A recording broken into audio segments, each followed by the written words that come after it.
skiing again. Mate, I just got back from skiing. It was nice. The week before that I was in Germany with these lot. You're killing the planet. Really? Yeah. Is that it's what you you. wanted to talk about? Yeah, it's you. Me killing the planet? Yeah. How are you getting to America when you go out there for the World Cup? Swimming. Yeah. yeah, it's for a vid. Nice. Yeah, I can't really talk about it, but I'm swimming. Who's the sponsor? I can't tell you that. Really? Yeah, no. Proper NDA. Yeah, it's a proper NDA. How did you get to Cyprus the other day? Swam. I'm a really good swimmer. What's your preferred stroke? Wait, what do you mean by that? I'm more of a butterfly guy. Just going nuts. Butterfly is probably the hardest thing. You can't. No, I know. Did you? I went to a pretty posh primary school. Okay. But did you do swimming at school? Secondary school, not primary. I did it primary, not secondary, mate. I don't think I did it. We had like a swimming gala every year. My sister holds a record For at school for front crawl. Nice. I think. What's the record? I might go beat it. I can't remember. I've seen this guy's TikToks where he just breaks random Strava records. Have you seen it? No. It's so good. He's like day one of breaking random Strava record. It's like a random park in the back arse of nowhere. And he just goes and gets the fastest time. And he's like, there you go, Ollie Thomas. I might do that to your sister. You should. Just go break the under 12s. Yeah, I was gonna say you're gonna have to go to a primary school and swim in their pool. Which is probably not great. It's not a great probably look. not a good look. I would Probably not a say. good look. Have you seen the guy who does? He like cycles and runs and stuff. Like he like does it like on top of his fridge and stuff. Yeah, like 5K in the back of his car boot. It's so good. That's just how do people come up with stuff like that? I don't know, but I'm engaged. Every time I watch it, I'm really engaged in it. But I'm like, are they actually doing it? Like 5K. Like imagine you have to run 5K around that table. I think that's the whole point of it, though. It'd be terrible though because that's on wheels. Yeah, that would be hard. Maybe we set it up. We get him on as a guest. My favourite one he did was in like a washing machine, but Yeah, like an American style. Because like you get in it from the top, and he's just in a washing machine doing like a figure of 8 for 3 hours. Maybe we should start that as like a short form series on the pod. What? We just find places in the Red Bull office and we just do 5K. To do 5K. There's that booth outside where we met, where we had Kai. Yeah. Do a 5K around that. Yeah. This office is a joke. It's so nice. Can I shotgun the roof in a sunny day? Yeah, you can. I haven't been up there since. Have they redone it? I haven't been up there. Jacob, you've been up there. You're always up there. Regular on the roof. Those who don't know, Jacob commutes. Ollie and I are proper Londoners. Jacob commutes to get here, and I don't know why I said that so horribly. Sorry, Jacob. Yeah. But he's an outsider. He's an outsider. Yeah, but he's always here early, which I think is smart. It is a nice place to be if you need to do any work. Yeah, it's really nice. I always think I'm going to do that and then just don't do it. This guy's too busy. I actually am, bro. Like, I've seen you on Saturday Social. We were on a shoot last week that was fun. We were. That was actually really fun. We should talk about that. That was one of my favourite ones I've done probably for a while, It was a actually. good group. We basically did... Those who don't know, someone has just walked in and thrown a piece of wood on a chair and walked out. Yeah, That's literally what happened. That's suspicious. It's a zesty start to a pod. I enjoyed that as well. It was fun, mate. We basically had to like give our football opinions. Yeah, like every shoot. Like every shoot, yeah. I suppose. But there was one where we physically had to stand on the side of the room. I don't think me and you disagreed too much throughout. There was one where we were quite far apart. What was the one where... I don't know how much detail we could go into, but there was one where you were arguing something stupid. You were like right at the... I know which one it is. I can't remember... Oh, I know. Yeah, I remember what it was now. I won't say it because I don't want to ruin the content. Well, can we say it? Probably can't say it. There's no point saying it. Go and watch the full vid. Is it out? No. It comes out in a few weeks. I did a few things last week to come out in a few weeks. Had like an in real life football shoot on Friday. Mate, they are knackering. Tiring. I think I've got shin splints as a result of it.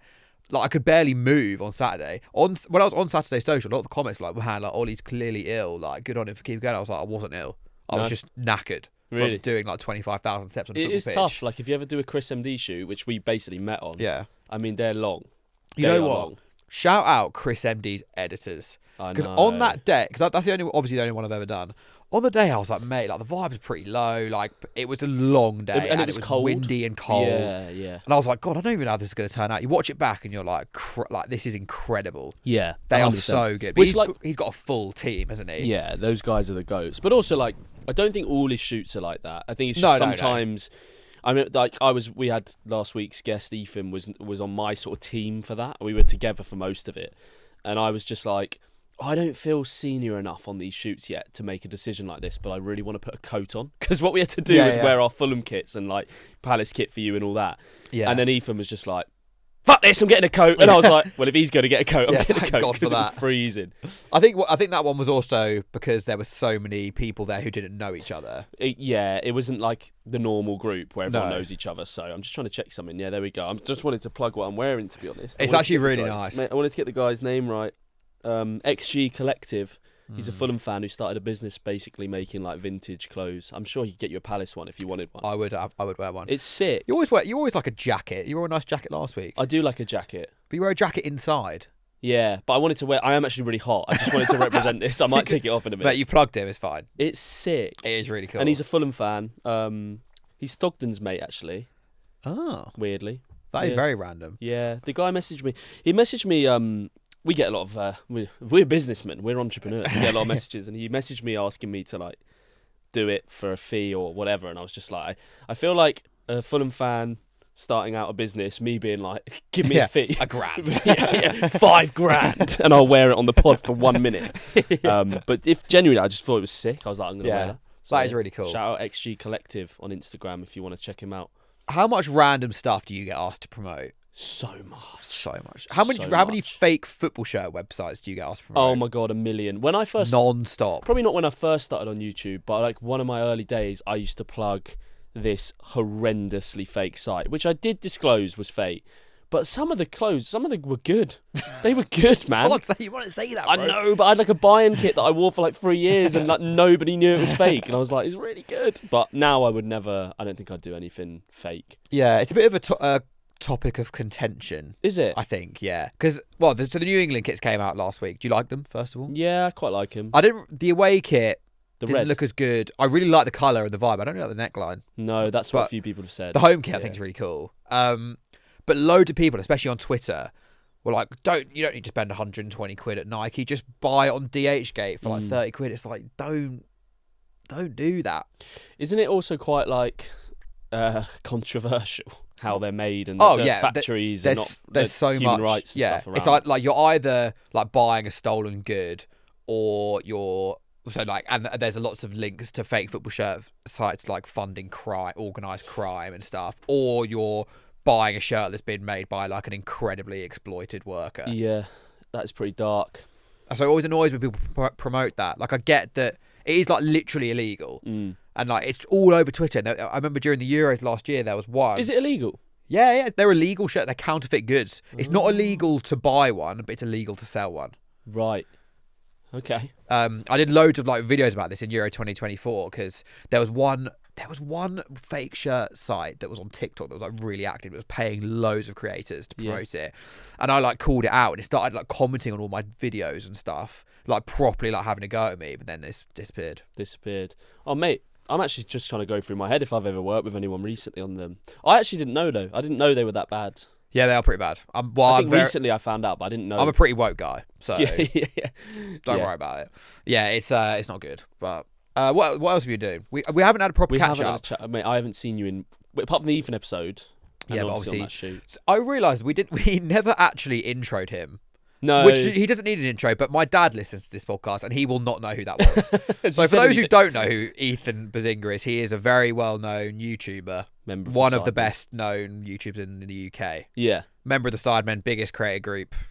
Percentage-wise of our listeners, probably 1% don't know. And it's probably your dad. Yeah, probably my dad. But dad, that's who Bazinga is. That's who it is.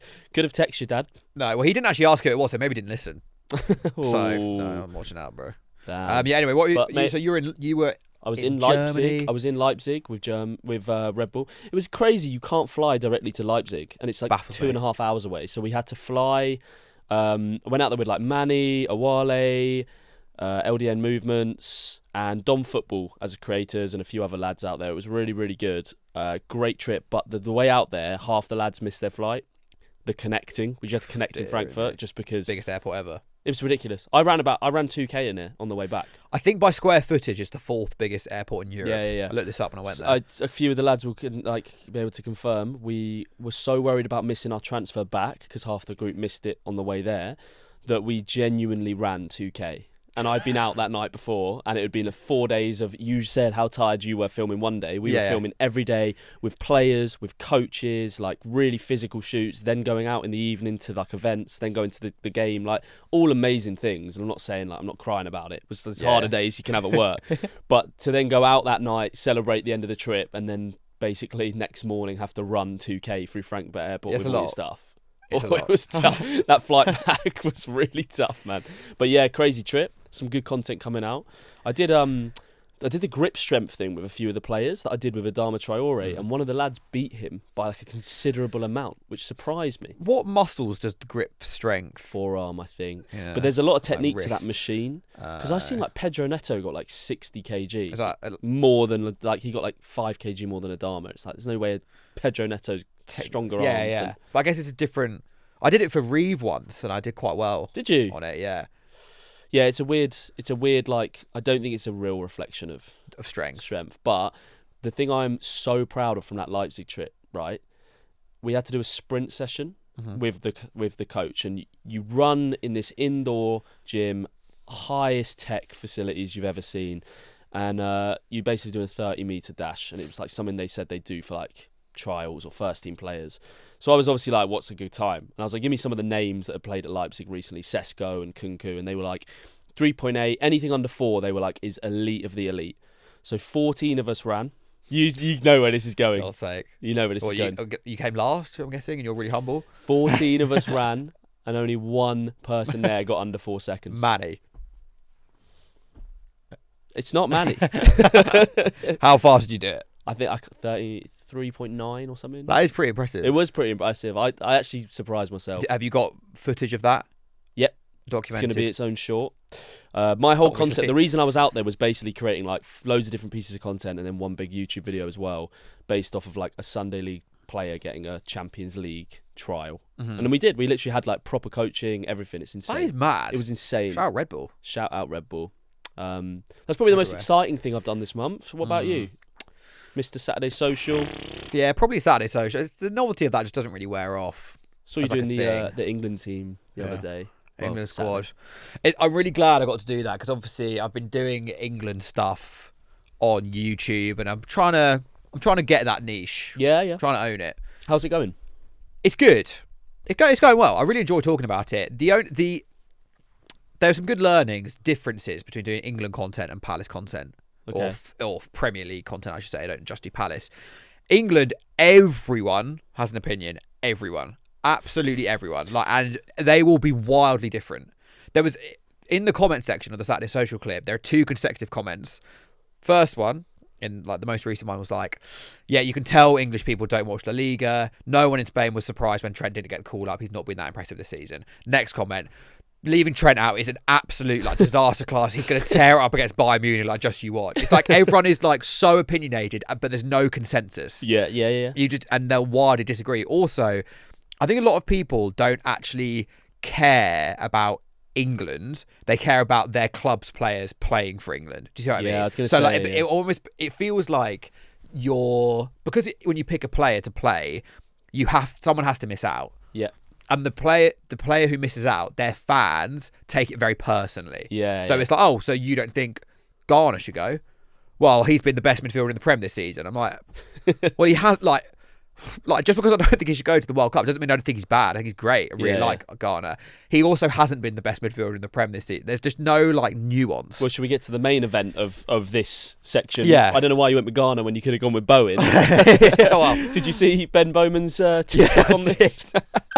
So for those of our listeners who don't know, last week when we had Ethan on, West Ham fan, Ethan just went on this rant out of absolutely nowhere about Jarrod Bowen and how he's the best top goal-scoring Englishman and how he should be on the plane.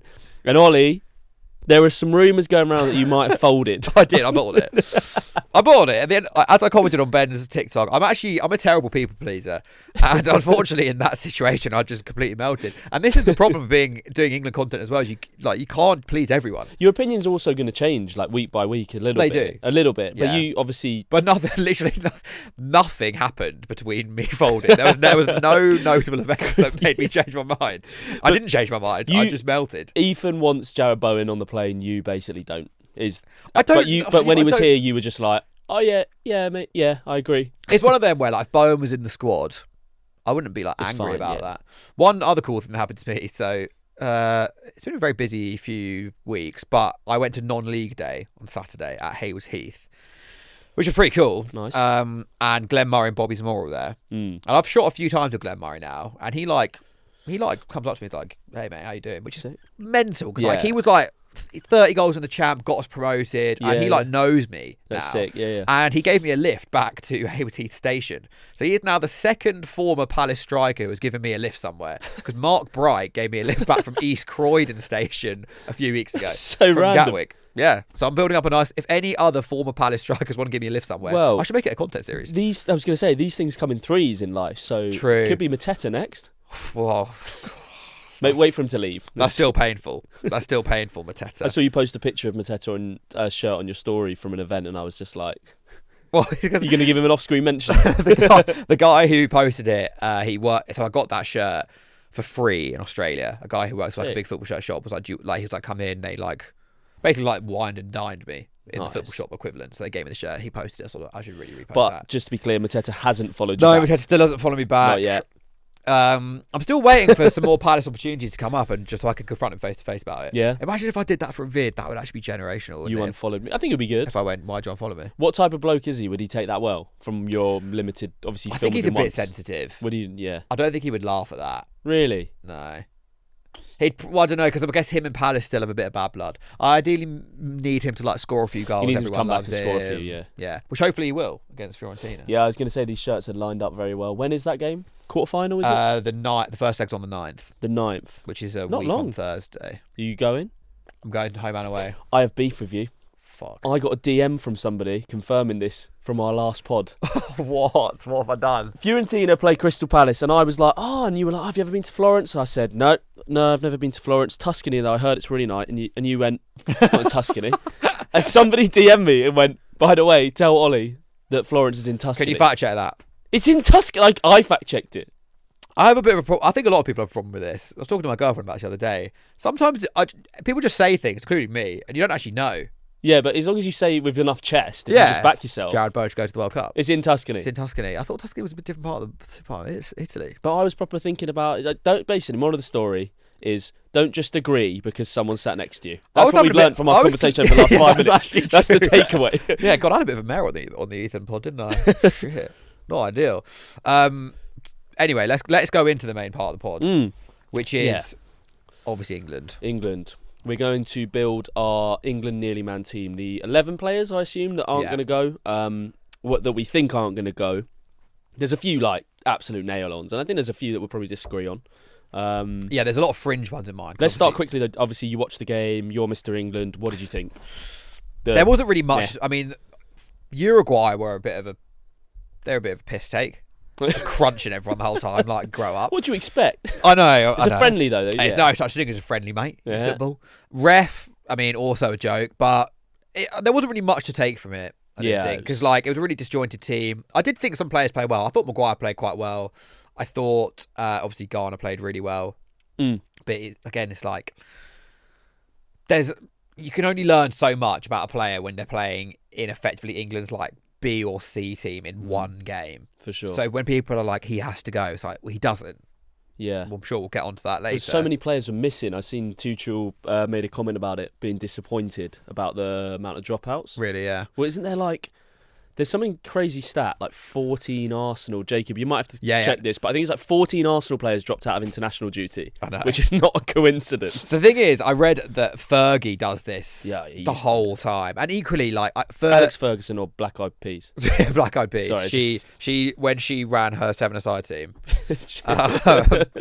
10, sorry, I did over-exaggerate. It's 10 But it's Arsenal like basically players. their entire starting 11 has now dropped out. Yeah. The thing is, England-wise, Madueke wouldn't have dropped out if he hadn't got injured, I assume. Saka and Rice, like, they don't need to play. Yeah. Like, I was talking... But is there not something in that where you said, I agree with you completely, that unless you're going to put Garner into the actual team, or you're going to put Bowen, I guess, or whoever it is that he's trialing, Ben White, like, what's the point? Yeah. What is the point? Like, if you're just going to put out a B team and... I mean, how many players... 5 maybe from that team are actually going to play consistent? Like, I can't remember the team off the top of my head. But I don't think any of them will like Livramento will but they might go. start. You know what I mean? What's the point? It was a bit weird, and like there's only so much you can learn from one game. Like you can't. For example, Ghana versus Wharton is one that's kind of like or Mainus. Like probably one or two of those will go. I doubt all of them will go. Like how can you pit them against each other when Wharton's played in the squad for, I don't know, he's had like multiple camps now. Mainu then hasn't played for like 2 years, but he played loads before, and Ghana's never played. Yeah. It's like how can you pit them against each other for one camp, not in England's first choice midfield, or with the first choice defence, or with the first choice attack? Yeah, it's just so. Yeah. I know, I completely agree. Well, let's get into this. Let's build our nearly man team. There's going to be some big names to miss out. Huge names. Goalkeeper. Let's start in goal. Who do you think misses out? Well, there are two to choose from here. I think I've gone for Ramsdale. That's where my head went as well. I mean, Nick Pope probably, does he miss out as well? Yeah. I think so Trafford will go. It's between those two boys, right? I mean, there's an alternative universe where Aaron Ramsdale's got like 30 England caps. Do you think? Yeah. You reckon? He was close to taking over. He was close when he was at Arsenal. He was playing for Arsenal. But look how good David Raya has been. It's just, it did kill him. He's an early man, Aaron Ramsdale. Ramsdale. I mean, 3 relegations? 4? Yeah. 4 relegations? Where is he now? He's at Newcastle, of course. He's at Newcastle, yeah. Is he on loan there? Yes. But they might sign him? I think so, but they probably will sign him, They probably will sign him. Yeah. Ramsdale, Pope. Ramsdale's just so... It's one of them. I think it's Ramsdale, realistically. I don't think... Because I think your logic is well there. Pope was never going to be England's number one. Consistently. Whereas Ramsdale, there was a time where you thought when he was at Arsenal and they were on that sort of rise. Maybe. Yeah. Maybe Pope's always been just like... Yeah. No offence. Yeah. Right back, Trent. I mean, it's only Trent. Do you think Trent should go to the World Cup? Yeah. I mean, it's difficult. I think he started the season so poorly at Madrid and injuries obviously haven't helped him. But if he continues on the form that, I mean, and I'm not going to pretend to be watching the Liga every week, obviously. But in the Champions League, he's had a few good games. If he, if they go win the Champions League and he keeps improving, I think he should be there. But there's something, isn't there? There's something odd. There's something odd. Like, if I saw Gary Neville say it, if you were to say, like, Trippier retired, Walker retired, basically, Trippier, Reece James injured, Trent's not in the team. If you were to say that 2-3 years ago, you'd be like, what's happening? Trent's not even in the... Trent is still not in a 35-man squad. It's insane. So he's clearly fallen out with Tuchel. I don't know what's happened there. What's your opinion on that? Do you have any inside information? Mate? I don't have any inside information. I just know, Livramento and Jed Spence are so well liked by Tuchel. Why? I like them both. I'm not massive on Jed Spence. I like Jed. I've always quite liked. I think he's a good player, but I don't think he'll go. I'm just not like, Jed. If it's Jed Spence or Trent, take Trent. Yeah, I think Trent is just like a very, and we've seen this the whole time at Liverpool. He's a very unique right back. I think that's undeniable. And he thrived at Liverpool when things were right for him. There are so many it's quite interesting. People look back on Trent really fondly, which is great. In the Prem world, people look back at Trent and go, "Wow, he's one of the best Prem right backs ever," which is completely correct. But at the time, he got quite a lot of heat for a lot of performances. Yeah. But he's a very compilationable player, and I'm not saying that's a bad thing. He's in my conscious memory, he's probably the second best right back I can remember. I'd have Kyle Walker ahead of him all time in the Prem, but Trent could do mental things with the ball. But if he's not in a system where he's given the freedom to go and do his thing, he's not a fantastic defender. He's not especially mobile. So what is that system? Is that system having a Jordan Henderson having somebody to mop him up a bit, and then having okay. Someone we're never going to play like that, are we? I think someone who can Can Elliot Anderson not do that? But I think Elliot Anderson has a lot to do already in the England squad, being the deepest midfielder. Because Rice can't really progress the ball that much. Yeah, Henderson's a good example because Henderson's almost sole role in the team was cover for Trent. So what happens if we're 1-0 down in a big game? Yeah, well that's the argument. And you bring on Henderson and Trent, and you just go, let's do that. Let's give that a go. They know what they're doing in those positions. He's another one of those players where when I had my final squad, he wasn't in there. Partly because I just don't think he will. So what's the point in including him? But if he turned around and you went, I'd be happy. He's world class. Yeah. But he's just such an anomaly. But it makes you think he never had that chance on the Southgate, and people thought it was a Southgate being too safe thing. And then he did that thing where he put him into midfield, just to basically give a big middle finger to everyone. Exactly. And it didn't work, and it went, oh right. Yeah, people forget that. By the way, everyone was get Trent in midfield. He's the answer. I loved when Southgate did that, just to be there you go. He did that so much at Euro 2024. I'm convinced his patience was just gone. He was like, you know what, I'm just going to do what all of you say, and you're going to see how shit it is, and you're going to see you're wrong. We played about everything. awful football. Yeah. There's obviously something. There's just something wrong with Trent. Yeah, something's happened there in the England squad. It's a shame though. It's crazy that Ben White was took to that camp over it, in the sense of like where Ben White was with England. Even from a footballing standpoint, like Ben White has not been that good for Arsenal this season. He's barely played 10 appearances in the Premier. Yeah, he's not like I don't really agree that Ben White like should be exiled forever because he didn't take that, but he's not like he's not there on merit. Exactly. Yeah, exactly. 100%. All right, so we've got Ramsdale and we've got Trent. Yeah. Centre backs, or do you want to go over to left back? Let's do centre backs. Centre backs. I've got Maguire missing out. That would be insane to me. Did you not see Tuchel's quotes about him? I think you were out of the room when I told Sam about this earlier. No, go on. He basically said he like has Maguire's not really the kind of centre back he likes. He said that Konsa's above him, Gay's above him, Stones is above him, and Trevor Chalobah is above him. Wow. Trevor Chalobah has played once for England. That's insane. And we lost 3-1 to Senegal. Is that just a Chelsea connection because he worked with him when he was a kid? Everyone always says that. They're like, oh, Tuchel loves Chelsea. And I'm like, he's not going to take that bias into international management. But I'm like, maybe he is. He basically said Chalobah is more mobile than Maguire, which is true. Yeah. And I like, Chalobah's been good for Chelsea, but like, over Maguire. Well, we agreed it's going to be Gay Konsa, isn't it? Unless Stones comes back to fitness. Stones. Yeah, possibly Stones instead of Konsa. Yeah, you need Stones fit for that, really. I mean, I'm really worried about our defence. Maguire is a shout to miss out. Like, I would be gutted. I love Maguire. I love him. And if we did go and do something without Maguire, it would feel like, last week we were talking about with Ethan, Mr. West Ham, Mark Noble. It would feel like that. If Harry Maguire never got if we won the World Cup and Harry Maguire didn't get a medal, there'd be a little part of me that's like, There's another player, actually, who was in my nearly team who falls into the same category of like, if England win it, they should be there. They deserve a medal. Yeah. Okay, we'll get Who's your first centre-back? Mate, I did have Maguire as well. I think Maguire is likely to miss, but I didn't even know those quotes. Yeah, it's peak, mate. I love Maguire. My other centre back is Tomori. Yeah, I struggle. I mean, I was going to let you lead on the other centre back there because, to be honest, there's quite a lot of Tomori, Chalobah, Colwill. He's been. I actually like him, but he's been injured. I know, but that's the thing because that makes him more. Cause I think Colwill if he hadn't got injured, he probably could have started with Gay. I think Colwill was class. He was really good before that. Really like he did his ACL, didn't he? Yeah, he did his ACL in pre-season, I think. Yeah, he was really good. Yeah. But I went for Tomori because he is like the classic England nearly man. In that every few years there's a player who ideally people haven't really watched that much. And is also not getting a sniff for England, who's like, mate, if he just played, we'd win the whole thing. And Tomori was out for so long at centre-back. Everyone was like, nah, Tomori's doing so well at Milan. He's got to start for England. How many games have people watched? Maguire's shit. That was the thing, again. Yeah. Like, people just... It really annoys me when there's clamours like that and people just don't ever acknowledge it. Like, everyone wanted Maguire dropped from England for literally years while he was playing amazingly for England because he was doing bad in the Prem. That honestly rattles me so much just thinking about that. But Tomori was always, like, the guy to come in and replace... So does Maguire. But does he fit our nearly man team in the aspect of like, you kind of just said there that you don't really see it in him. Like you don't think he's ever been at the level that he should be there. But I also think that he's probably a bit unlucky to have never gone to a tournament or like he's just perennially been on the edges. He is an England nearly man. Yeah, I think definitely. It's a fair shout. Yeah. If he stayed at Chelsea, maybe it's Prem bias. If he stayed at Chelsea, maybe he would have got more time. Yeah, in the squad. Who's your left back? Luke Shaw. Yeah, it's got to be in it. Nailed on. I saw James Alcott do his classic England tier list. Yeah, who's on the plane, who's not. He had Luke Shaw like dead cert on the plane. This was before. This was last week. I was like, what? I'm not sure. Yeah, I don't think he's got a chance. I don't think he's got a chance. No, I don't think he's got a chance. That's funny.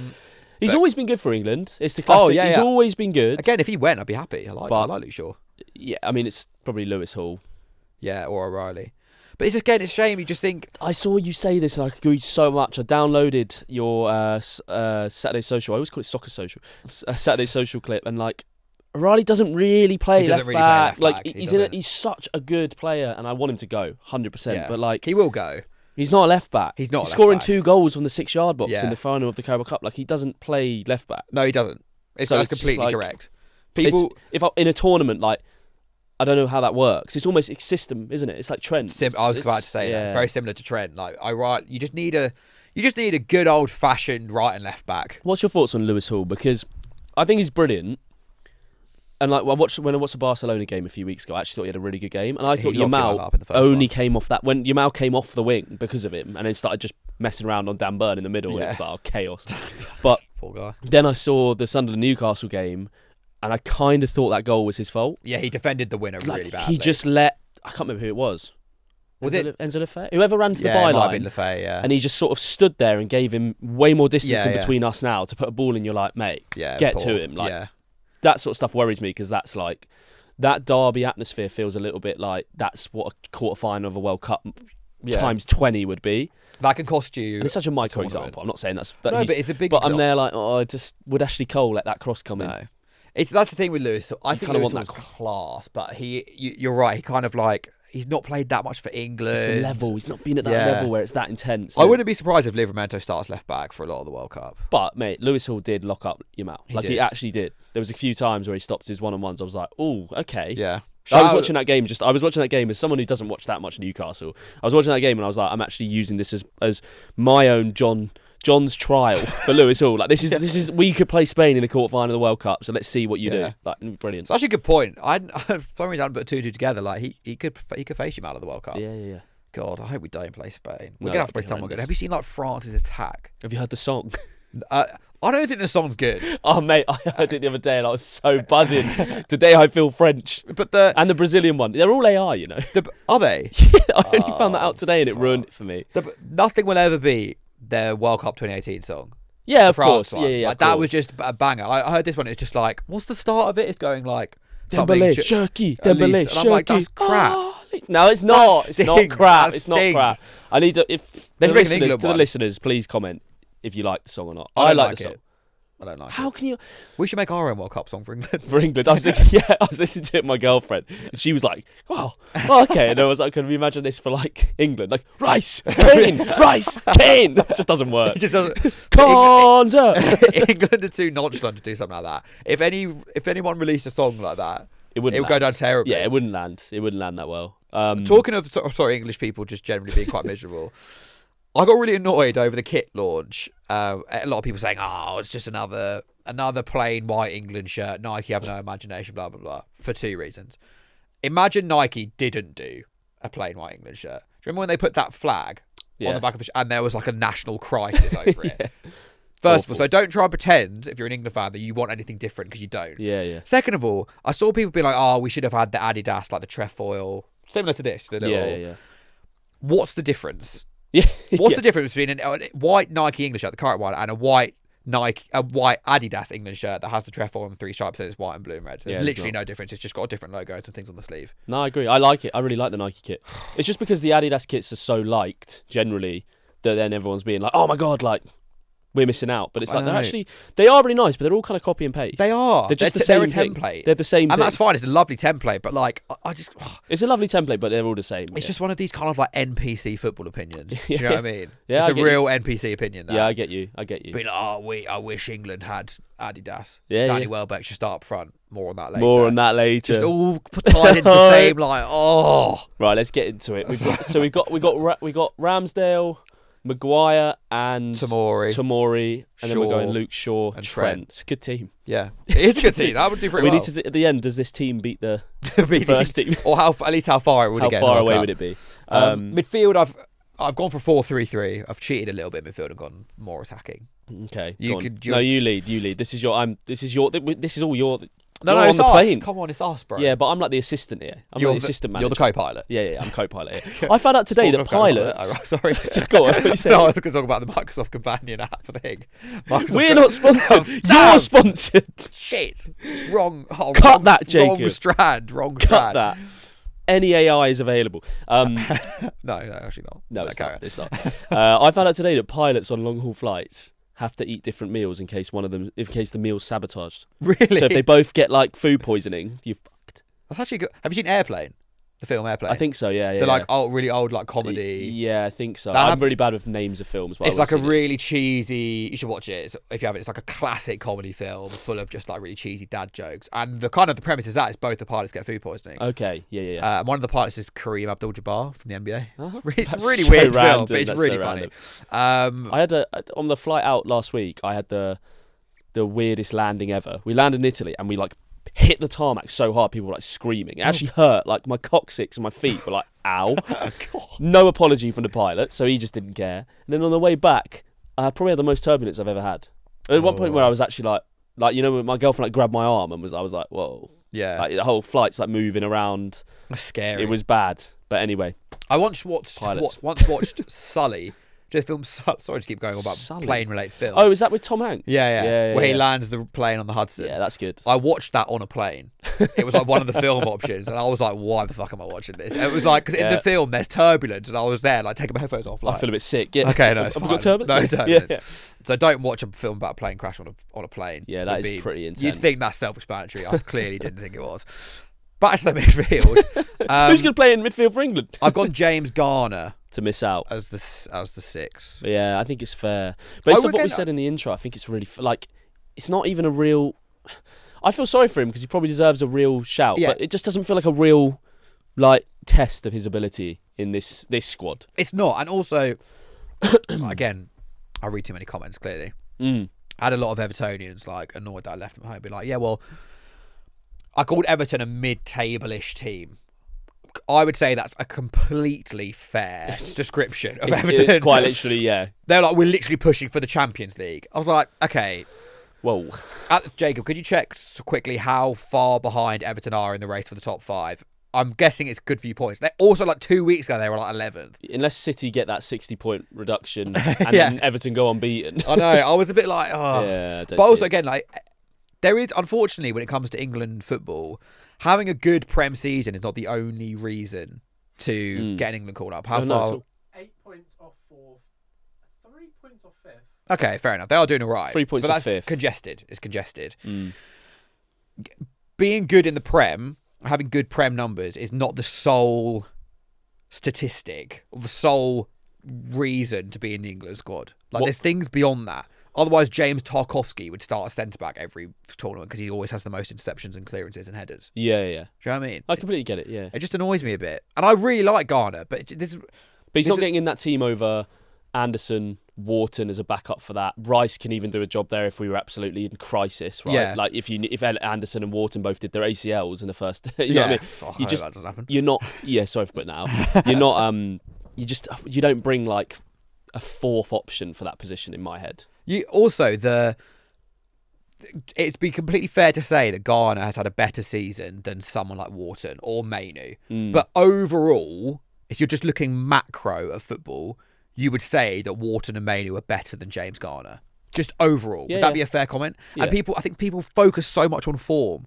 As the phrase goes, form is temporary, class is permanent. What if James Garner's form goes out the window and he goes back to being like a decent mid-table midfielder at the World Cup? Then you need to think like it can change very quickly. You need to bring quality. I just get annoyed about that. Like, and a lot of players step up as well. I think I saw something on this. I've watched so much Ollie Thomas England content. It could have even been you who said it. But like, it's like with Rashford. Like, there's players who I just want him. They have to be there because I feel like he steps up. Exactly. Yeah. And I just don't know if we haven't seen that for Garner. No. And the problem with talking about England is you have to explain why people miss out on the squad a lot. So you kind of feel like you're shitting on people a lot. And I think Garner's like, I really like him, and he's so versatile, and he's like, every time I watch Everton, he's really good. I think he's a really good footballer. Yeah. But I just don't think he's as good as Wharton or Mainu or Anderson. But that's like, those are 3 of the best young midfielders in England, if not the world. So it's not an insult to say that. Oh, God, I'm getting seriously animated on this podcast right now. Anyway, who was your first midfielder? No, I'll go Garner. Garner as well. Yeah. I think that's fair. I'm getting hot-headed right now, bro. Who else have you got in midfield? Oh, I mean, I was thinking Kobbie Mainoo. Really? You don't think he'll go? I don't think he'll go. So you think would only take Rice, Wharton, Anderson, and one more? Bellingham in there as well. You'd have, yeah. What are you doing with Bellingham? 10. Put him in the 10. Yeah, but he can play that option. He can. But I just wouldn't want to do it. Do you think Henderson goes? Yeah. So I think Henderson goes as well. So that's another option in there. So then I Kobbie Mainoo. I don't know. I'm not sure. I just can't see him. I can't see him there. I think he's brilliant. Yeah. But I just can't see when he's going to get minutes in that team. I know what you mean. So I'm just like, what's the point if I'm Tuchel? I kind of only included him on Saturday Social. I could see him going, but like, he's one of those players where it's just kind of easier to include him. Mm-hmm. avoid the heat. Yeah. I don't want to get heat because I like Mainu again, but yeah. I can't see. I had 5 midfielders. It does feel like quite a lot. Yeah, it does. I just can't see him getting minutes. Like, at what point? At what point does he come on? I know. Maybe when you're chasing a game, you're not going to bring on. You're not going to like take off Anderson and bring on Mainu. You do something a bit braver than that, I think. Yeah. So no, exactly. I don't see how that doesn't change your attacking threat. No, for me. And much. people really underestimate Jordan Henderson's value. Yeah, I off the agree pitch, with that. I think I agree. He's with a that. leader. Especially if we're like not looking at this and we're not taking Maguire. Yeah. That's already one leader out. We've lost Kyle Walker. It's another leader out. I'm just like, you do want some of these old heads that have seen it and been there. Henderson has captained Liverpool to every trophy. Yeah. Like, he's won everything at club level. Yeah.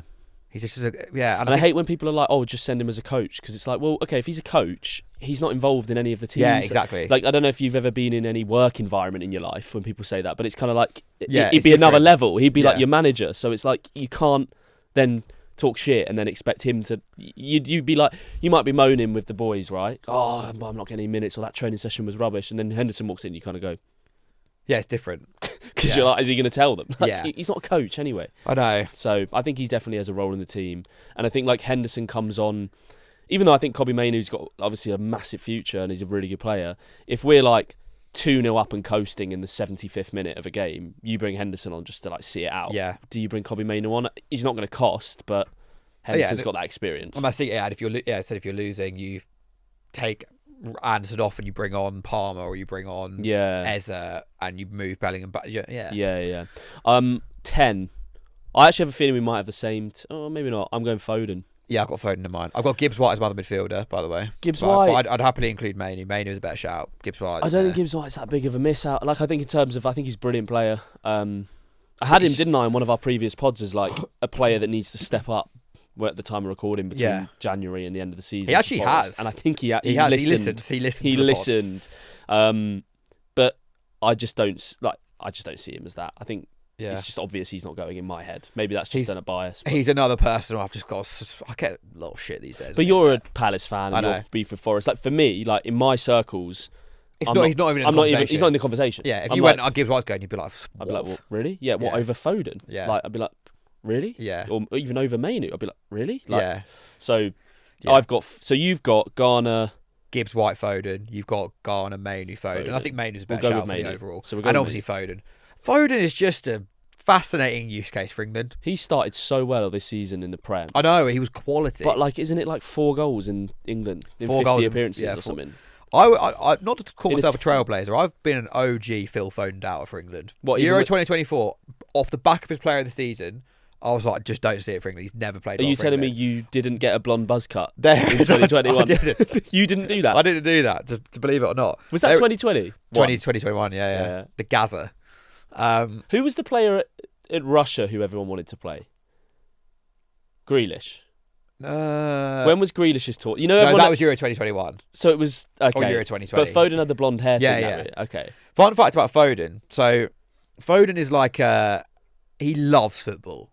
Like, and I think a lot of his teammates say that England club, he just like wants to play football the whole time. He missed the Euro 2020 final through injury. He got injured the day before the final. He stayed out after training and was doing like 2-touch, like kicking it back and forth, keeping it in the air.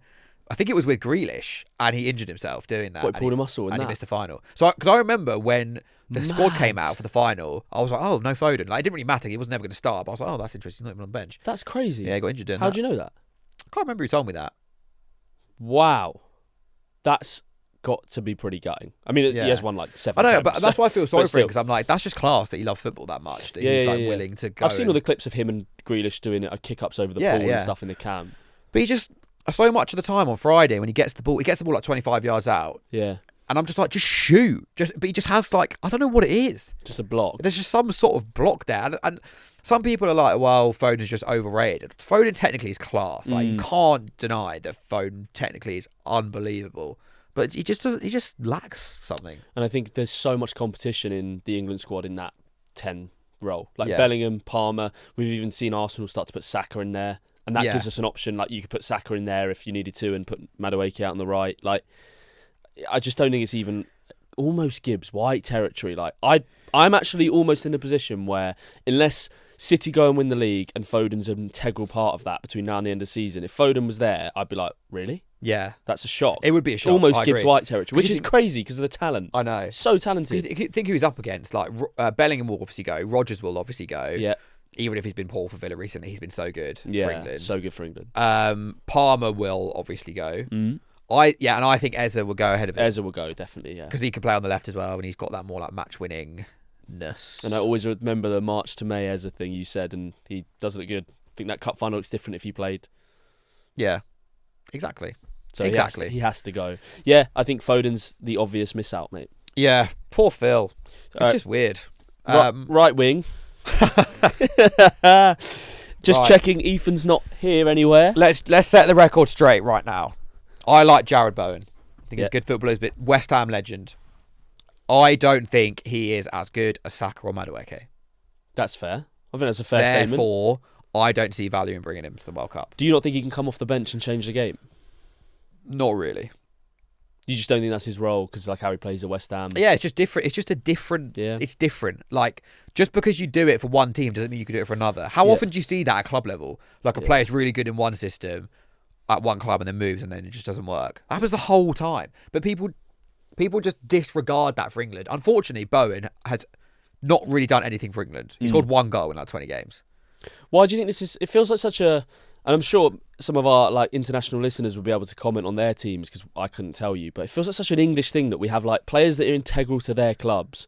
But when we go away, like it doesn't... No, it doesn't work. Yeah. Like it doesn't work. Like, do France not have that issue when they've got Dembele, Olise, Mbappe, Ekitike, Cherki? It doesn't feel like they do, but I think the thing is, England view it so negatively. Like there will almost definitely be conversations in France of like having that much talent is a good thing and a bad. It's a blessing and a curse because people are going to have to miss out. Yeah. Whereas we look at it from the outside and go, geez, like that's mad how much talent they've got. But the same conversations in England when you're talking about like Saka, Palmer, Foden, Eze, Bellingham, Rashford, Rodgers, it turns into like a really heated debate. Yeah, whereas like in reality it's like, oh, it's actually pretty good. We've got so many good players. Yeah. But people don't view it like that. It gets so animated. Maybe because they all play in the Premier League mainly. It's so much tribalism. So you're tribal. Whereas Elise's in Munich and Dembele and everyone's all over the place. It feels more like, you know, they're just all a bunch of guys who just meet up every now and then and play ball. Yeah, Ekitike at Liverpool. Like, you've not got French Liverpool fans fuming he's not in the starting 11. Like, yeah. And also I think the Bowen thing is very linked to the general anti-Arsenal stuff. Because both of the other right wingers are Saka and Madueke, who both play for Arsenal. Neither of them have like had that good a season in terms of output. Well, that's the thing. It all just links together. You cannot deny that Bowen has had a better season than both of them. He has. So you're like, on that metric, how is he not there? Because it's just not the same. Yeah, I agree. Bowen, like, just because you...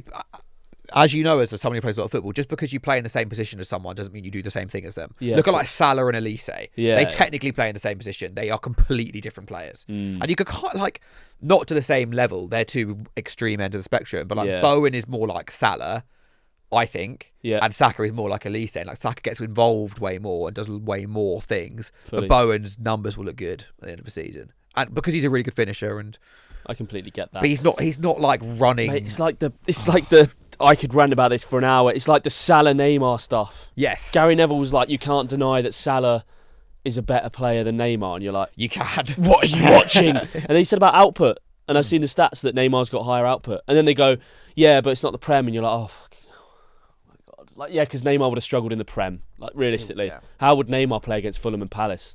Yeah. He wouldn't. Couldn't do it. Danny Munoz is locking him up. 100%.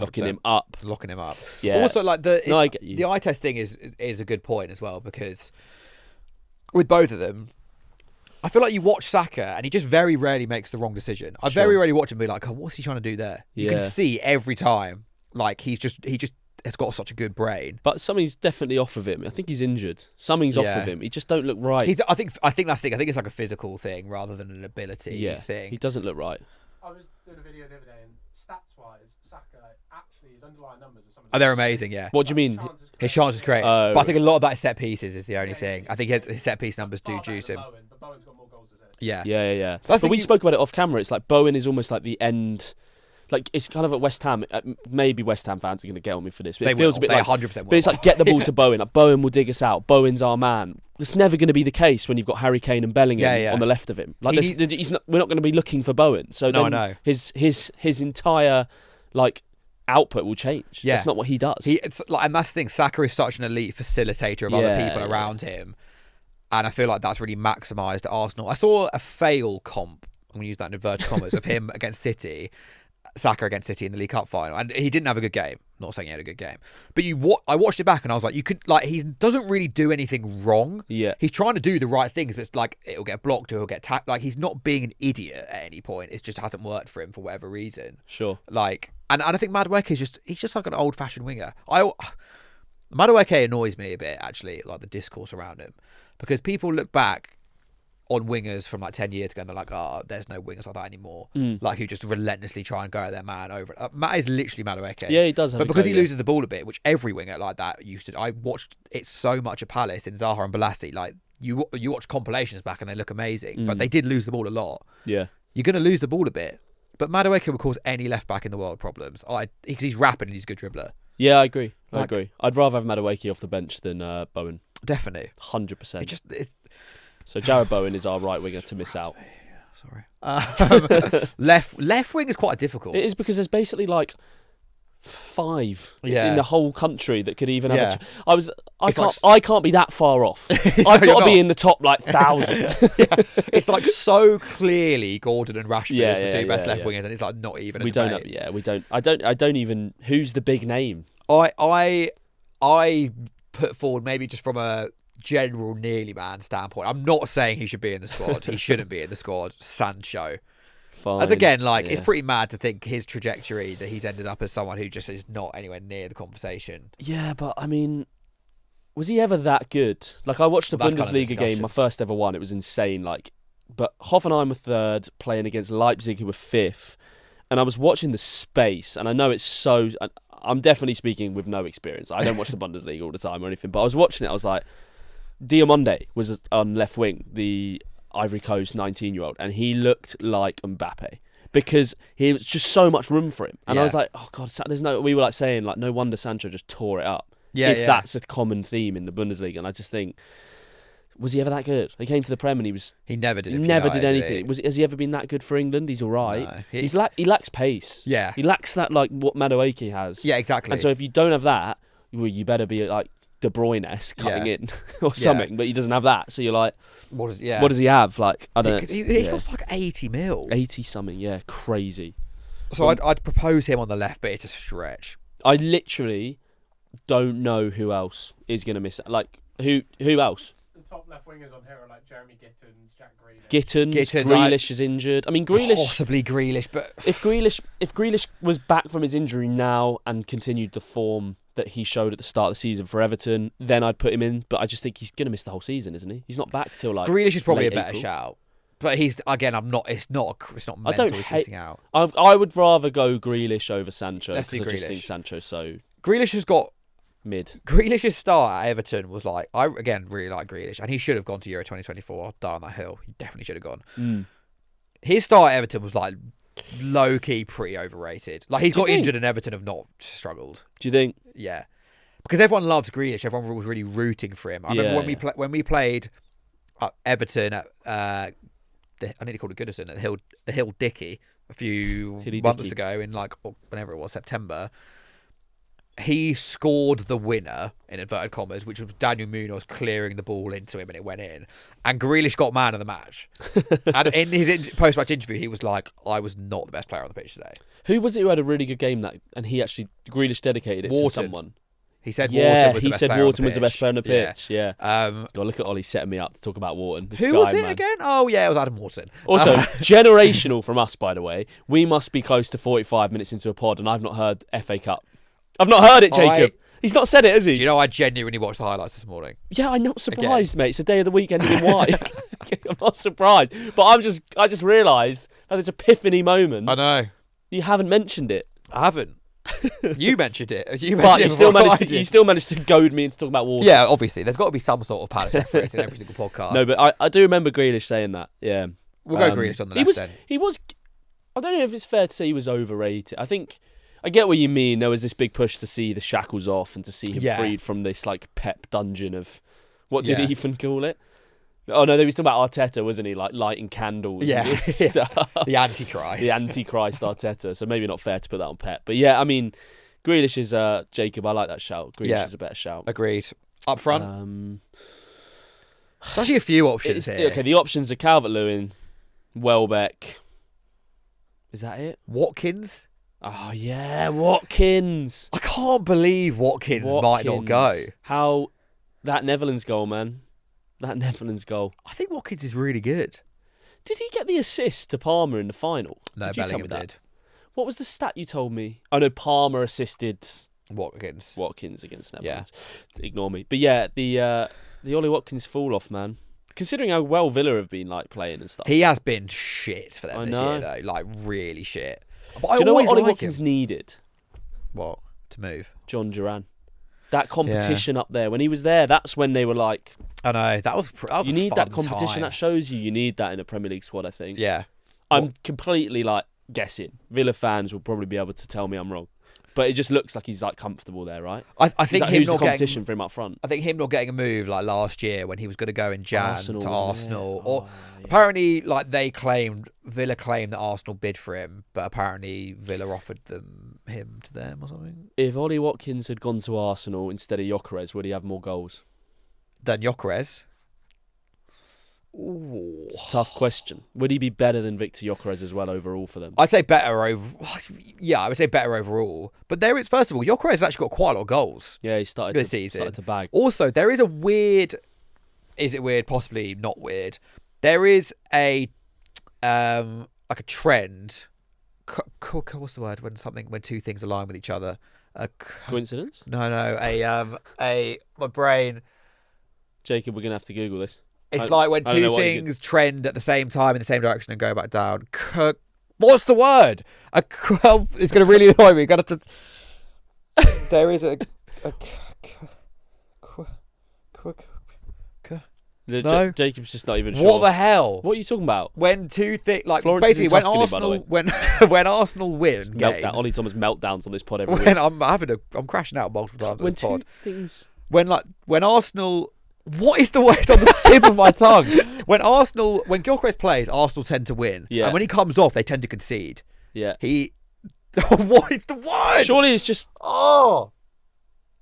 There is a... I swear it begins with C. Correlation. Oh my God. Thank you. Correlation. What are we doing? You need another drink, man. There is. I've got red. Maybe my brain's going too 5 fast. Red Bulls. There is a correlation between Gyökeres playing and Arsenal winning, even if he's not scoring.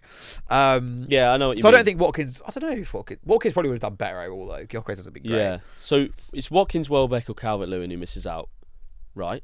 Yeah. Because you've got Kane up there. Or Solanke. Solanke. I think Solanke goes. I think Solanke will go, even if they get relegated.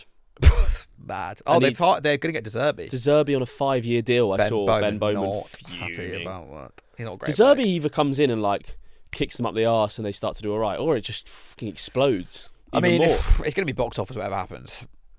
Solanke falls into the category of Watkins actually, where when I've watched them in real life, I've just been like, you're really good. Like you just do a lot of really good things. So glad you said that. When I saw them play at the Cottage, I thought the same thing. Yeah. He was nowhere near man of the match shouts. I think they gave it Richarlison. No, they gave it to a Fulham player, but the best Tottenham player rating was Richarlison. He scored, but I was watching the game and like he was good. Yeah, like he was good. Like he makes good runs, presses really well. Yeah, he's holds it up well. Like he's just got a really good. And that annoys me when people say to talk about Welbeck.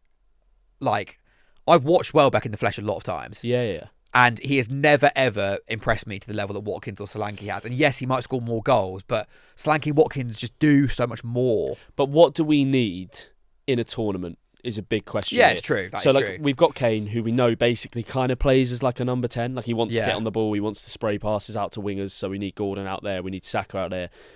If that's not working, what do you want? Yeah. Do you want someone who's like Solanke who's going to get involved? Or do you just want someone to stand in the box and it's like just... like Calvert-Lewin. Like Calvert-Lewin's a big lad, isn't he? Just stand in the box, we're going to get crosses in. The more I think about it, Calvert-Lewin, I actually would quite like Calvert-Lewin going. I really like Calvert-Lewin. My theory is that Gordon will probably be England's second choice striker. So we're 2-0 up in the second group game. 80 minutes in, we take off Kane and we bring on Gordon. Or Gordon will move up Gordon front. moves in up front. I think Gordon will play up front for England a decent amount this tournament. But what I like about that is he offers us something different. Exactly. Because he can go. So my theory is that you need someone who is similar to Kane in terms of like they're a good facilitator of other people around them. Because let's say Kane gets injured. God forbid that happens, because we're fucked if that happens. Yeah. But you want someone who can come in and like obviously be good themselves, but also what Kane is so good at is like creating things for other people. And that's where, again, like people will argue about this with Welbeck, but like Welbeck is not like an elite connector. I'm sure he's good at it. No, I get you, yeah. He's a Premier League striker. He's obviously got to be quite good at it, but like, I just think Solanke is way better at doing that. Okay. And that's kind of why I do like Calvert-Lewin, and like it would be pretty fun if Calvert-Lewin went to the World Cup. That'd be cool. That'd be a really cool story for him. Yeah. And when we played Leeds a few weeks ago, Calvert-Lewin ran his socks off. He worked so hard. He didn't miss a pen. So, maybe he was just feeling a bit guilty about that. But don't let him take a pen. Yeah, God forbid, don't let him take a pen. I'd go Solanke for that reason. But it is like, there's no one in that. What is in group. You take Solanke? So you take Kane, Solanke, and Gordon as the backup line. And I think Watkins for the nearly men 11 is like is kind of in a similar category to like Foden, not in terms of ability, but like how the hell are they not going? Foden or Trent? But you're like, what? Really? Our striking options are strange once Kane packs it in. They are. I feel like it's Bellingham who will play. Yeah. I feel like they would be like, right, we'll put Palmer in a 10, Bellingham up front. If Kane was to retire off this tournament for England. Please don't, Harry. Don't worry, we've got Liam Delap coming through. Shit. Okay, so we're settling on Watkins. Yeah, I just can't believe he's not even in the 35-man squad. Especially when Villa are like third, fourth in the league. No. Like nearly won. Everyone thought they were going to win the title at one point. I know, people forgot about that quite quickly, didn't they? Someone said the other day, they were like, "Oh, Watkins isn't in the squad because he's nailed on to go." Tuchel said that. I was like, I'm pretty sure he didn't say that. No, I feel like I would have heard about How many Premier League goals has Watkins got this season? Not many. 5? Not many. He has been actively bad for Villa. They don't rate him at all. I actually, Villa fan, my mate, 2 years, maybe 18 months ago, when Watkins was popping off, even then he was like, he's so frustrating. He was like, as someone who watches every game, he misses so many chances, or he just does stuff where you're like, what are you doing? Yeah. Why has he done that? He's quite, even though when he's scoring goals, they're like, he's not like that. He's not that guy. Yeah. I think Solanke's really good. All right. God, I hate saying that. We're happy with that nearly man team. There's some big nearly men in there. Maguire, Grealish. Yeah. So full team. Ramsdale in goal. Trent, Maguire, Tomori, Luke Shaw. Garner, Mainu, Foden, Bowen, Grealish, Watkins. How far would that team go in the World Cup if it played 90 minutes every game, no injuries, like no fatigue or anything, Quarter-final? You'd get out of the group. I think quarters. Knocked out There is quarters. some star quality in that team. Yeah, there is, definitely. I think quarters. And how much would our best 11 beat them by? If we played that team in the quarters, I think I'm going to go 3-1. Yeah, I think they call Maguire and Tomori, we'd get at them. Yeah. Maguire, Tomori, and Trent, and an aging Luke Shaw. We'd mate, imagine that. Yeah, we've Garner. Rashford would rinse Trent. Yeah. I think the defence is a bit Garner, Mainu, Foden gets run through by Bellingham, Rice, Anderson. Just the physicality. That'd be a bloodbath. Yeah. That'd be an absolute bloodbath. Dark. All right, for those guys. Who do you think is most likely from that team to go? Most likely to go? Because obviously we don't. Some of them might go. Some of them might go to the World Cup. We don't know this for sure yet. If you had to pick one, I might just go old guard. I might go Luke Shaw or Foden. Yeah, I think Foden. Just the old guard. Just one of the old. Like, say, my thought process on that is left back. We got Lewis Hall, right? If he gets injured, Luke Shaw's going. He has to. True. Who else goes? Like him and Lewis Hall might get injured. So if Lewis Hall gets injured or something like that, but Foden, I think, on merit and talent, especially big if, but if City can fight back in the league, maybe. Who else? Bowen. Bowen's up there. I think it's Shaw, Bowen, or Foden most likely to go. I don't think. Maguire though. We're just writing off Maguire like that. Surely Maguire goes. I don't think he will. I really don't think he will. Honestly, you changed my perspective when you said about the comments. It baffled me. I read that and I was comments about absolutely baffled by that. Yeah, that's or bad. Garner. Make... I don't think Garner goes. Do you not? I don't think he's likely to go. I'd be surprised. Too many options in there. Yeah. I think Foden might go as a false 9 option. Oh, there is a world where our striking options are Kane, Gordon, Foden. I'm just locking that in on camera right now. Surely, that could happen. Surely we put Bellingham there instead. That's what I'm saying. It could happen. All right, we're going to take a short break and we'll get to our final section. Question of the week. Yeah, how did he sing it last time? We'll look it up in the break. Question of the... Oh, we could do it in the French AI song style.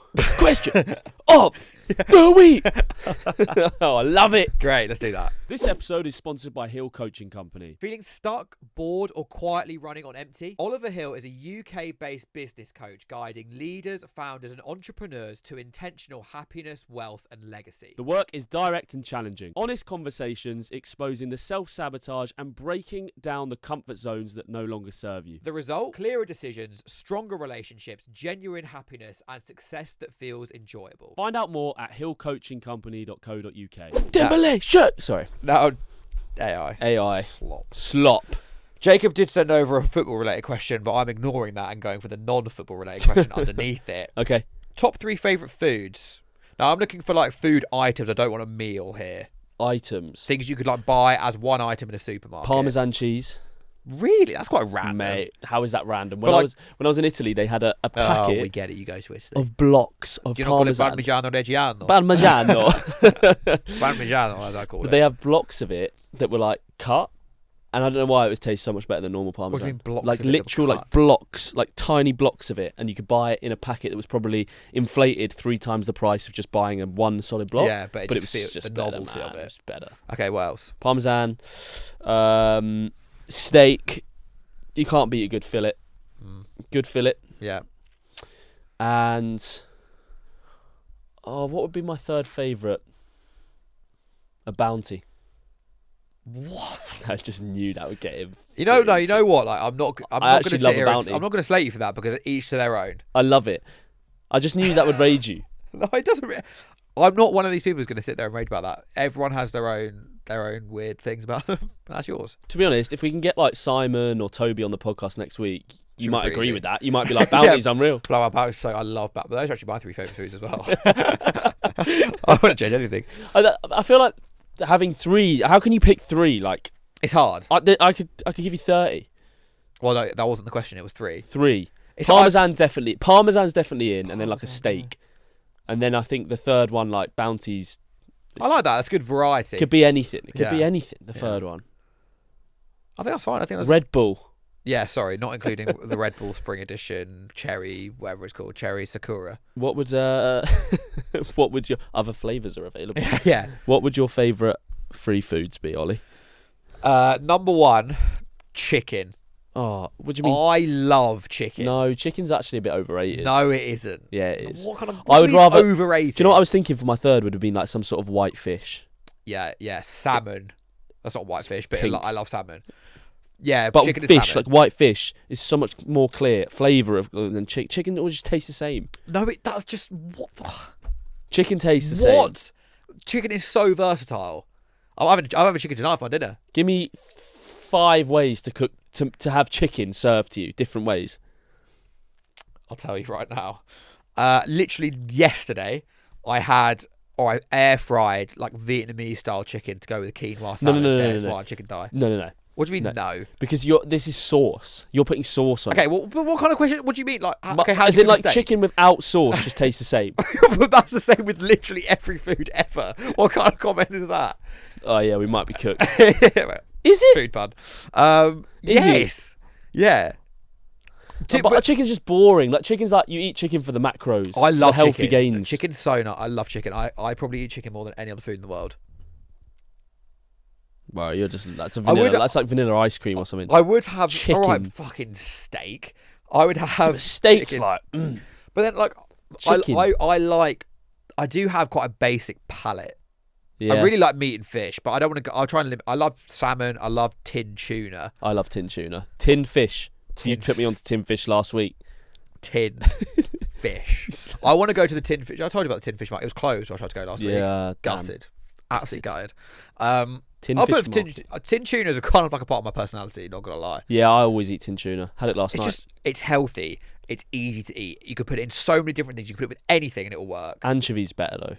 Anchovies or sardines. I do like sardine. I'm trying to up my tin fish game. Have you watched tin fish reviews on TikTok? I have since you told me. You need to, mate. Told me last week after the pod to watch. We should get him on the pod. Should we? This is your official invite. Yeah. What's his actual name? Because it probably isn't Tin Fish Reviews. I don't know. I don't think that's what his mum calls him. That's why he's become a Tin Fish Reviewer. That's his actual name. Have to go into it. Family business. So chicken, tin tuna. I feel like I should do something a bit different now, but so I don't think tinned tuna can be second on your all-time favourite. Surely just go like anchovies or something. Like I do like I'll go for what I'll go for my fish product. I'll go for like big prawns. Okay, yeah, fine. I love a big prawn. Garlic prawns in like that would actually be probably on my like what's the word, off menu meal. Is that the death row meal? Death row meal, yeah. Like a really big prawn with like some bread and like dip it in. And then my last like single food item is again I have some really boring ones. You can't say Bounty. I'm not gonna say. Maybe I'll go for chocolate bar. You know what I love actually? I love a Whisper Gold. It's alright. It's a bit mid. I love chocolate caramel. It's delicious. This is possibly the most boring answer ever. I love microwave rice. like there's a basmati and wild tilde whole grain rice, the black packet. Yeah. Mate, I fucking love that. I love that every day. I cook it fresh now. I'd stopped using the microwave as much, but microwave rice is so much better, man. It is. It's just tastes better. You know, one thing that really annoys me in the world is when people get all like butthurt if you don't wash your rice. Do you wash your rice? No. Mate, who fucking cares? I don't care. I would say I probably do it 1 every 3 times because I'm like, I should do this. But half the time I just can't be bothered. When it's like, when you read the instructions on the back of a rice pack how to cook rice, like wash the rice, then like put like for however amount of rice you have, you need to put like 3 times water. I'm like, bro, I'm just going to fill a pot with water, boil it and whack the rice in. I don't care if I wash it. I don't care if it's overcooked. I can't be bothered to do that. Do you have a rice cooker? No. I really want a rice cooker. Do you put salt in your pasta? Yeah. Some people don't bother with that. That's weird. You should definitely do that. Does it actually add? It doesn't add flavour. All it does is bring it to boil quicker, right? That's what I thought. No, it adds flavour. I don't trust this guy since last week. No, it adds Jacob, flavour. What do you mean it brings it to boil? You need to check because surely you could add the salt afterwards to add flavour. Like, what difference would it make boiling? No, because it like infuses infuses it into the pasta. I do. I'm just saying. I don't see the logic. Boil quicker. I just boil the kettle and then pour that in. Yeah, same. So why would you need to add that? It doesn't make any sense at all. What's your favourite pasta shape? And what's your favourite pasta sauce? And then we can end this segment. No, I think we go all day. Pesto. Okay. Nah, bolognese. It does both. It adds flavour and speeds up. Respect. I need some respect over here, man. That's a crazy pull. I know things. But surely people aren't adding it to speed up the boiling process. I think that's the whole thing. That's what it originally was. That's stupid. No, pesto's a pretty mid shout, to be fair. Do you ever make homemade pesto? No, but I do make like a homemade, like a creamy pasta. Oh, like you actually put cream in, garlic, cherry tomatoes. Oh my god, so good. You should make your own pesto. It's really easy and it's infinitely nicer than store bought. Infinitely nicer. I think I have done it before, but again, from a man who can't be asked to wash the rice, how are you making pesto? Girlfriend. Yeah, true. So what you mean is ask your girlfriend to make pesto for you. All right, I'll do that this week. I like a bolognese, but like, yeah, easily. That's my death row main. Like easy all day, every day. I do love a bolognese. I still haven't made the one you said, the original bolognese. That's all weird. Like you cook it in the oven. Yeah. You put milk in it. Yeah, you said? Milk. No chopped tomatoes. No tomatoes. Just puree. Oh god, I'm getting hungry just thinking about it. We started watching what is it called? You know Top Jaw. You know Top Jaw? The reviews. Yeah. Jesse, the guy who presents that. Yeah. He presents an Apple TV show called something to do with knives. Can't remember what it's called. Yeah. Where it's about like chefs chasing Michelin stars. Sorry. I've seen it. Have you seen it? Yeah. Fuck. I actually, because of my girlfriend, but I don't remember what it's called. So I don't remember anything it's called. I've seen it. It's really, really good. Knife Edge. It's really interesting. I started it last night with the Michelin star process is nuts, and how I didn't know you could lose it, and you have to like reapply every year, and getting a Michelin star. No, I won't. Michelin star like equates to so much value. I know. Like to a restaurant, it's crazy. But it just makes me so hungry watching it. And we're going to New York, first episode in New York, and we were just like, there's that cockadak, which is like a fried chicken. Sure. I was like, do you want to know the history of Michelin star? I might have said it in that show, but I knew it before. Crack on, mate. Do you know where it came from? The tyres. The tyres. Yeah. Yeah, literally, because it's a French company and they needed more people to drive, so they were like, how can we encourage people to drive? Let's make a guide to all these restaurants, the Michelin guide or whatever, and then it just transferred into like stars into restaurants and being like a really high end thing. Wow, it's quite You've interesting. been coming out with some absolute zingers today, mate. Oh, that's some serious. I'm just knowledge. here. I turn up once a month. I drop some knowledge. You record leave. with Ben and Seb and I leave. I think that's the weirdest like two things that a company does. Yes, makes tyres and is also like the most. Even the fact that like all of the Michelin. Like review whatever their name are, the Michelin guide people who go to the restaurants and review them and decide if they're worthy are all like working for MI5. Yeah. Anonymous. You don't know, like because they can be like bought out. If you buy them a Rolex and they give you a Michelin star, it's mental. It's crazy. Which I would definitely do. Like I would be the most unethical Michelin star spy, whatever their role is. I'd make it really bait that I work for Michelin because I'd be like, they're talking about like solo diners and it's like. I'd I'd solo dine everywhere. I'd be like viciously taking notes on my notepad. Yeah. I'd ask loads of questions. Just make sure they know that I'm a fucking Michelin guy. Just look up at the head chef and he catches eye with you and you're like... Just go, how do you make a star angle with your... Just do that. How do you do it? I know you draw it like that. I don't think there's a way to do it, bro. We'll learn that for next time. That's why you ask the non-football questions. Yeah, what was the football question out of interest? I'll save it for next week. Really? No, it was who's the most Fulham player for you to never play for Fulham? Most Palace player to never play for Palace, Ademola Lookman. Who has played for Fulham. You always say that. Lookman, 100%. Who's the most Fulham player to never play for Fulham? Mate, you put me on the spot. Patrick Bamford. Patrick Bamford. He's a very West London. I'm actually happy with that. I just thought he was the poshest footballer I know. Yeah, I'm quite happy with that. Who are the other poshest footballers? Are we sure Patrick Bamford didn't score like 15 goals for Fulham in the Championship like 10 years ago? I might have missed a few of the games, mate. He might have been there. That must have happened. There's got to be. You are right. You just go down the posh angle. Yeah. I don't know any other no other posh. Gary Lineker kind of gives Fulham. Yeah. Towards the end of his career. He did like a 6-month stint there. Dan James ever played for Fulham? Yeah. Oh, he did. Dan James. Yeah, Dan James. Okay. He feels like Fulham. Dan James doesn't feel that Fulham, but I don't think he feels that Fulham. But he does play for obviously. He looks Fulham. Yeah. I know what you mean. Like he has a look. There's a Fulham look. Yeah, Lookman for Palace, I think. Why does like South? Lookman's at Madrid now, isn't he? Yeah. Good for him. Well, mate, that was a fun episode. I really enjoyed it. That was really Genuinely. good. I think getting the expert analysis of Mr. England. You should plug your England channel. Yeah. Joe Tomlinson asked me on Sky, he was like, do you want to plug anything? I was like, nah. And then he was like, then he mentioned on the plane. I was like, shit, probably should have said that. Thankfully, he plugged it for me anyway. Good man. He's a good boy. On the plane. On the Plane is the name of the channel. On the Plane. It's actually the name of the content strand. Okay. I should probably change the and it's on the Ollie Thomas YouTube channel. Yeah. Bro, like... Ollie Thomas on the plane will come up. It's like you don't want people to watch it. Ollie Thomas on the plane. I'm not even going to plug it. It's just, if it hits your algorithm, then you'll have I don't want to beg for it. I'm playing the nonchalant gimmick right now. Yeah, Ollie Thomas on the plane. Go and check it out. I'd like to think most people who listen to the pod would probably be consuming that content anyway. Maybe I'm wrong. Well, you'd hope so. You never know.